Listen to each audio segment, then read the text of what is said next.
माध्यमिक शिक्षा मंडल मध्य प्रदेश भोपाल ने अर्थशास्त्र के विद्यार्थियों के लिए एक बहुत ही जरूरी मॉडल प्रश्न पत्र सेट जारी किया गया है, जो कि परीक्षा के दृष्टिकोण से इसमें बहुत ही महत्वपूर्ण प्रश्न है।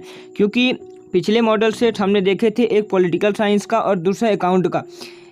इनमें तीन मॉडल से 3 सब्जेक्ट के माध्यमिक शिक्षा मंडल के द्वारा अपलोड किए गए थे, तो इनसे आपके एग्जाम में बहुत सारे प्रश्न पूछे गए थे।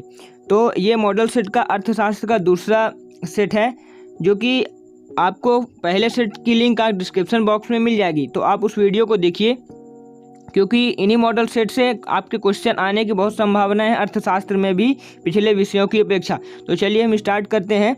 अपना पहला क्वेश्चन सही विकल्प से हम शुरुआत करते हैं। एक बाजार में फर्म संतुलन के लिए आवश्यक शर्त है, तो इसका आंसर हो जाएगा MR=MC, मतलब कि दूसरा वाला। चलिए अगला हमारा है, रिजर्व बैंक ऑफ इंडिया ने कार्य करना प्रारंभ किया। रिजर्व बैंक ऑफ इंडिया ने कार्य करना कब प्रारंभ किया था? 1 अप्रैल 1935 को। इसके बाद अगला हमारा प्रश्न है कि एक मुद्रा की दूसरी मुद्रा में व्यस्त की गई कीमत को कहा जाता है, तो इसका आंसर हो जाएगा विनिमय दर।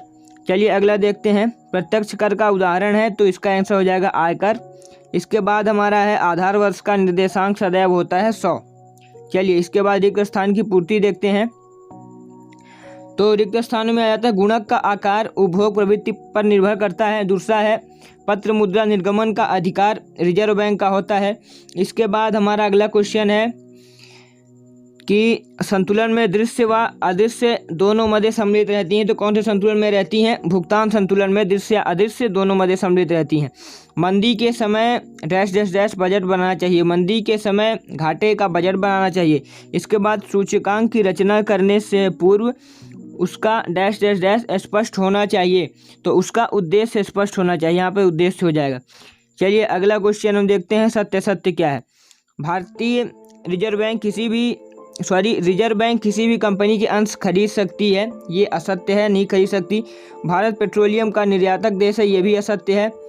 इसके बाद अगला क्वेश्चन, कर ऐच्छिक जबकि शुल्क अनिवार्य है, ये भी असत्य है। बजट सरकार की आर्थिक नीतियों का प्रतिबिंब है, ये बिल्कुल सत्य है। इसके बाद एक वर्ष जिसमें युद्ध हुआ हो आधार वर्ष बनाया जा सकता है, ये असत्य है। चलिए अगला क्वेश्चन देखते हैं। अब हमें बनानी है सही जोड़ी, तो पहले वाले का हो जाएगा शीघ्र नाशवान वस्तु, सब्जी मतलब कि शीघ्र नाशवान वस्तु, तो इसका आंसर हो जाएगा हमारा स्थानीय बाजार। तो पहले का हो जाएगा स्थानीय बाजार। दूसरा है गांधी जी का चित्र, तो दूसरे का हो जाएगा राष्ट्रीय बाजार, मतलब कि ये आखिरी वाला। चलिए इसके बाद GNP, इसका आंसर हो जाएगा सकल राष्ट्रीय उत्पाद, दूसरा वाला। इसके बाद NNP, तो इसका आंसर हो जाएगा शुद्ध राष्ट्रीय उत्पाद, मतलब कि तीसरा वाला। इसके बाद GDP, तो GDP का हो जाएगा सकल घरेलू उत्पाद, मतलब कि चौथा वाला।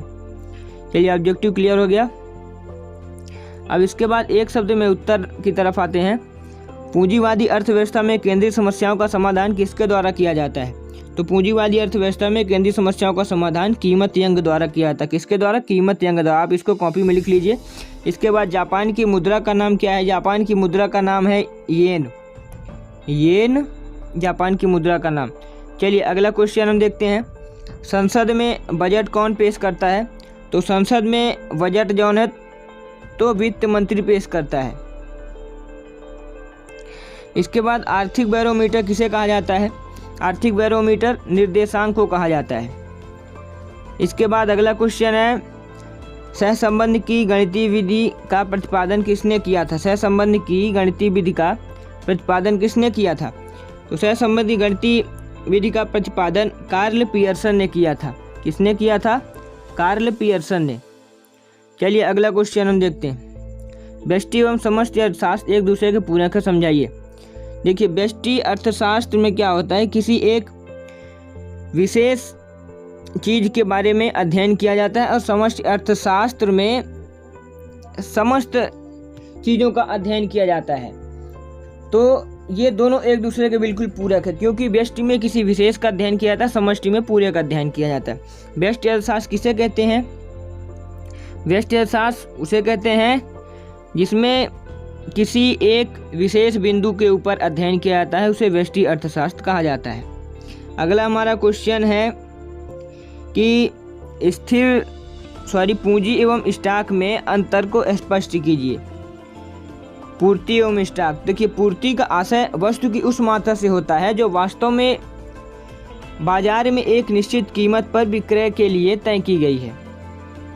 इसके बाद स्टॉक क्या है कि स्टॉक से आशय है कि किसी वस्तु की कुल मात्रा से है जो बाजार में थोड़े समय में सूचना मिलने पर विक्रय के लिए लाई गई है। इसके बाद अगला क्वेश्चन, स्थिर तथा परिवर्तनशील लागत में कोई 4 अंतर लिखिए। स्थिर लागत का संबंध अल्पकाल में उत्पादन के स्थिर साधनों से होता है और परिवर्तनशील लागतों का संबंध अल्पकाल में परिवर्तनशील साधनों से होता है। स्थिर लागत में क्या है, उत्पादन की मात्रा का लागत दर पर कोई प्रभाव नहीं पड़ता। परिवर्तनशील में उत्पादन की मात्रा के अनुसार परिवर्तन होता है। इसके बाद अगला क्वेश्चन है, अति अल्पकाल में मूल्य निर्धारण चित्र सहित समझाइए। तो अति अल्पकाल, मैं इसकी डिफिनेशन बताता हूँ, चित्र आपको बुक की हेल्प लेनी पड़ेगी चित्र के लिए। तो अति अल्पकाल वह समयावधि होती है जिसमें कुल पूर्ति स्थिर रहती है। अति अल्पकाल में क्या है कि कुल पूर्ति हमारी स्थिर रहती है, इसलिए वस्तु की लागत प्रमुख रूप से मांग द्वारा निर्धारित होती है। इसका डायग्राम आप बुक की हेल्प से देख सकते हैं। चलिए अगला देखते हैं, पूर्ण प्रतियोगिता बाजार की 4 विशेषताएं लिखिए। पूर्ण प्रतियोगिता बाजार, ये क्वेश्चन बहुत महत्वपूर्ण है, आपके एग्जाम में आने की संभावना 100% इस क्वेश्चन की है। पूर्ण प्रतियोगिता बाजार में क्या होता है कि इसमें जो व्यापारी होते हैं या कि क्रेता या कि विक्रेता, दोनों को बाजार की रेट को किसी भी स्थिति में नुकसान नहीं पहुंचाते हैं। और पूर्ण प्रतियोगिता बाजार में कोई भी क्रेता विक्रेता होता है, उसको बाजार के बारे में पूरी जानकारी होती है।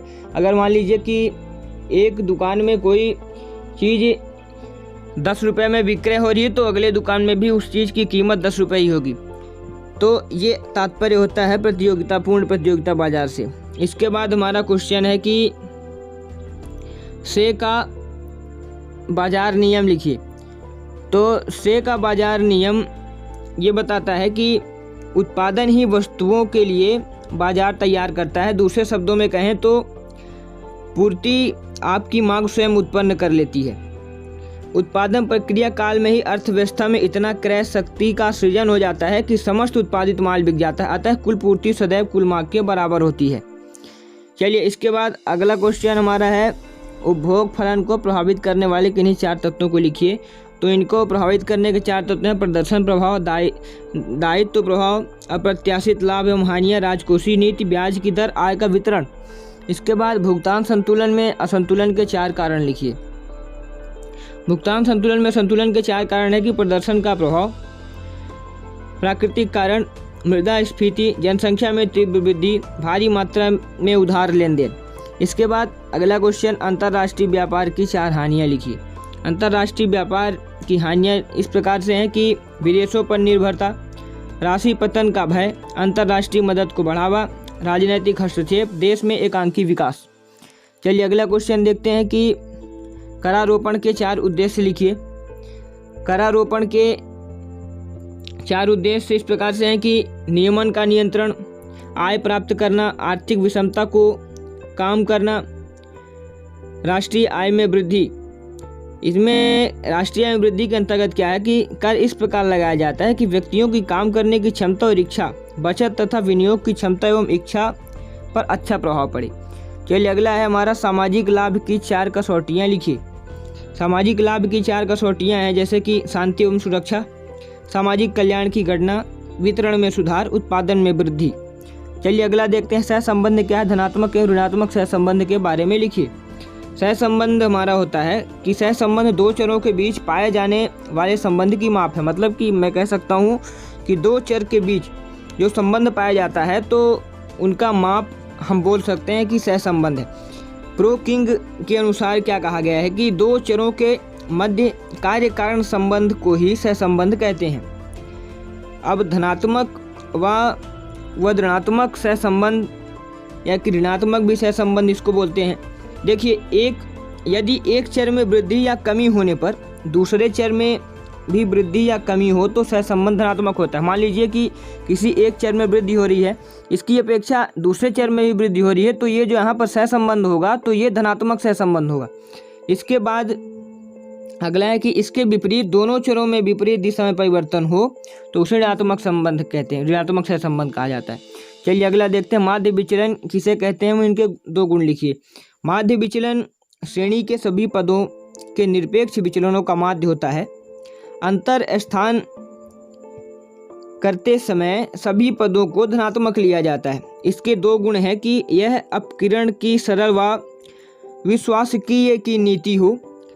यह सभी पद मूल्यों के आधार पर निकाले जाते हैं। माध्य विचलन की गणना किसी भी माध्य से की जा सकती है। चलिए अगला क्वेश्चन देखते हैं। अपकिरण का अर्थ एवं इसके 2 उद्देश्य लिखिए। तो डॉक्टर बार्डले के अनुसार अपकिरण पदों का विचलन या अंतर का माप है। 8 अपकिरण से श्रेणी की रचना का आभास होता है। इसके उद्देश्य ये हैं अपकिरण के कि माध्य से औसत दूरी ज्ञात करना, श्रेणी की रचना करना, सीता विस्तार का ज्ञान, श्रेणियों की असमानताओं की तुलना संभव। चलिए हम अगला देखते हैं, प्रमाप विचलन को एक आदर्श एवं वैज्ञानिक माप क्यों कहा जाता है। प्रमाप विचलन को एक आदर्श एवं वैज्ञानिक माप माना जाता है। इसके निम्न कारण है। पहला कारण ये है कि यह एक निश्चित तथा स्पष्ट माप है जो प्रत्येक स्थिति में ज्ञात किया जाता है। और दूसरा कारण ये है कि प्रमाप विचलन समानांतर माध्य से निकाला जाता है जो कि एक आदर्श माप है। चलिए अगला देखते हैं, माप का नियम क्या है, इसके 4 बाद। ये क्वेश्चन वेरी इंपॉर्टेंट क्वेश्चन है। ये क्वेश्चन आपके एग्जाम में आना ही आना, 100% इसके चांसेस हैं। आप एग्जाम में देखिएगा ये क्वेश्चन आता है कि नहीं आता है। चलिए माप का नियम मैं आपको समझा देता हूँ, बहुत ही अच्छे लैंग्वेज में समझाऊंगा। देखिए माप का नियम क्या होता है कि यदि किसी उत्पाद की हम उसकी लगातार कीमत बढ़ाते जाते हैं तो मांग में उसकी कमी आती है, और किसी भी उत्पाद की कीमत घटाते जाते हैं तो मांग में उसकी वृद्धि आती है। तो मांग का नियम यही कहता है कि जिस चीज़ की कीमत बढ़ाएंगे उसकी कीमत बढ़ाने पर मांग कम होगी, और जिस चीज़ की कीमत घटाएंगे उसकी कीमत घटाने पर मांग ज़्यादा हो जाएगी। इसके अपवाद क्या है कि दुर्लभ वस्तुएं, अज्ञानता का प्रभाव, फैशन में परिवर्तन, प्रतिष्ठा सूचक वस्तुएं। चलिए अगला देखते हैं, मांग किसे कहते हैं, इसे प्रभावित करने वाले 4 तत्व। मांग कहा जाता है किसी भी कीमत पर किसी वस्तु की मांग उस वस्तु की वह मात्रा होती है जो कि कीमत पर एक निश्चित समय में खरीदी जाएगी। और मांग को प्रभावित करने वाले 4 तत्व हैं कि वस्तु की कीमत, धन का वितरण, मौसम की जलवायु एवं जनसंख्या। चलिए अगला क्वेश्चन देखते हैं, भारत में राष्ट्रीय आय के धीमी वृद्धि के 5 कारण लिखिए। राष्ट्रीय आय के धीमी वृद्धि के कारण है कि कृषि पर निर्भरता, जनसंख्या में तीव्र वृद्धि, पूंजी की कमी, तकनीकी पिछड़ापन, अकुशल प्रशासन। चलिए अगला क्वेश्चन देखते हैं, राष्ट्रीय आय लेखा का महत्व 5 बिंदुओं में लिखिए। राष्ट्रीय आय लेखा का महत्व 5 बिंदुओं में देखिए, आर्थिक प्रगति का सूचक, और दूसरा आर्थिक विकास की माप, तीसरा आर्थिक नियोजन में महत्व, चौथा श्रम संघों के लिए महत्व, राष्ट्रीय आय के वितरण का ज्ञान।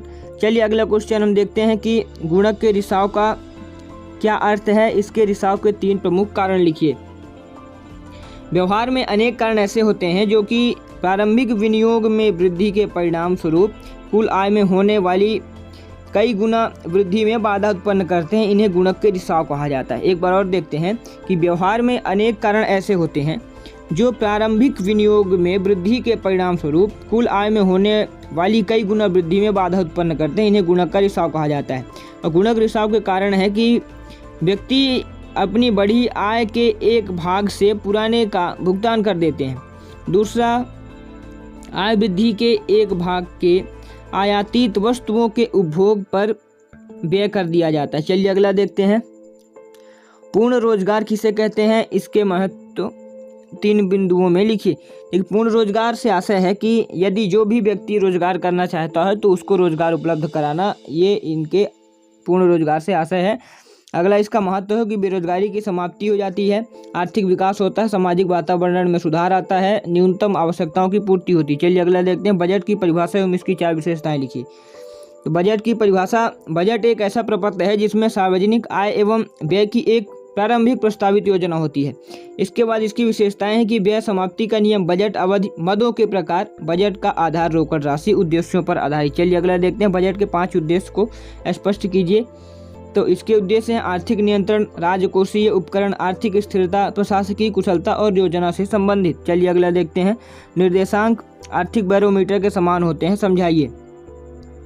निर्देशांक का आर्थिक क्षेत्र में बहुत अधिक महत्व है क्योंकि इन क्षेत्रों में होने वाली परिवर्तनों के बारे में जानकारी निर्देशांकों के माध्यम से ही ज्ञात होती है, अतः इन्हें आर्थिक बैरोमीटर कहा जाता है।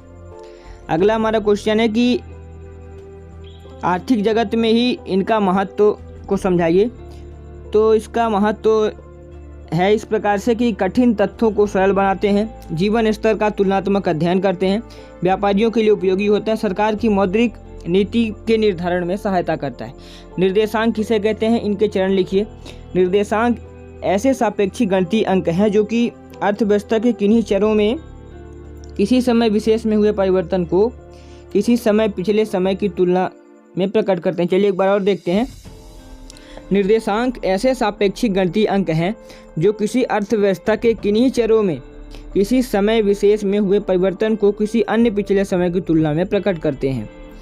चलिए अगला क्वेश्चन हम देखते हैं। मांग की सोच, मांग की लोच से क्या आशय है। यहाँ पर लोच है, यहाँ पे मिसटाइप हुआ है। मांग की लोच से क्या आशय है, इसे प्रभावित करने वाले 4 तत्वों का वर्णन कीजिए। तो मांग की लोच कीमत में थोड़े से परिवर्तन के परिणाम स्वरूप मांग की मात्रा में होने वाले परिवर्तन का माप है। यदि किसी चीज़ की मांग करते हैं हम और उसके परिणाम स्वरूप उसकी कीमत में परिवर्तन आ जाता है तो यही मांग का लोच है। चलिए मांग की लोच को प्रभावित करने वाले तत्व हैं कि वस्तु की प्रकृति, स्थानीय वस्तुओं की उपलब्धता, समय अवधि, धन का वितरण, उपभोक्ता की आर्थिक स्थिति, वस्तु के अनेक प्रयोग। ये मांग की लोच बहुत इंपॉर्टेंट क्वेश्चन, निर्देशांक बहुत इंपॉर्टेंट क्वेश्चन। इसके पहले हमने देखा था मांग के बारे में और मैंने जितने क्वेश्चन ऊपर बताए हैं, पूर्ति एवं स्टॉक, ये सब बहुत महत्वपूर्ण प्रश्न है। इनको आप जरूर ही अच्छे से पढ़ें क्योंकि ये सभी मॉडल सेट में दिया हुआ है। पिछले मॉडल सेट की लिंक आपको डिस्क्रिप्शन बॉक्स में मिल जाएगी। आगे मैं वीडियो जल्दी अपलोड करूंगा। अगर आप वीडियो को थोड़ी देर बाद देख रहे हैं तो आप शायद देखिए डिस्क्रिप्शन बॉक्स में लिंक अपलोड हो चुकी होगी। चलिए वस्तु की पूर्ति को प्रभावित करने वाले 6 प्रमुख तत्वों का वर्णन कीजिए। ये हमारा अगला क्वेश्चन है। तो इसके प्रमुख तत्व हैं वस्तु की पूर्ति को प्रभावित करने वाले वस्तु की कीमत, औद्योगिक नीति, तकनीकी ज्ञान, प्राकृतिक तत्व, उत्पादकों की रुचि। चलिए हम अगला देखते हैं। एक अच्छे मुद्रा पदार्थ के 6 गुणों का वर्णन कीजिए। तो अच्छे मुद्रा पदार्थ के 6 गुण हैं कि सुपरिचयता, वाहनीयता, विभाज्यता, टिकाऊपन, अनुरूपता, ढलन योग्यता। इसके बाद अगला क्वेश्चन, रिजर्व बैंक के 6 कार्यों की व्याख्या कीजिए। रिजर्व बैंक के 6 कार्य हैं कि नोट निर्माण का अधिकार, सरकार का बैंकर, बैंकों का बैंकर, साख का नियंत्रण, समाशोधन, धनगिरी का कार्य। इसके बाद अगला क्वेश्चन हमारा है कि निम्न समंकों से लघु रीत द्वारा प्रमाप विचलन की गणना कीजिए। ये आप बुक की हेल्प से इसको समझ सकते हैं। इसके बाद अगला क्वेश्चन हमारा है कि निम्न समंकों की सहायता से लघु रीति द्वारा सहसंबंध गुणांक ज्ञात कीजिए। क्वेश्चन आप भी बुक की हेल्प से देख सकते हैं। क्वेश्चन को आप स्क्रीनशॉट ले लीजिए। यहाँ से हमारा ख़त्म होता है ये वीडियो। जो इसका नेक्स्ट पार्ट है वो मैं आपको जल्दी ही अपलोड करूँगा। डिस्क्रिप्शन बॉक्स में आपको लिंक मिल जाएगी। आप इस वीडियो को ऐसे दोस्तों के पास भी शेयर करें जो कि 12th का एग्ज़ाम देना चाहते हैं, जो कि उनके लिए बहुत ही हेल्पफुल होगा।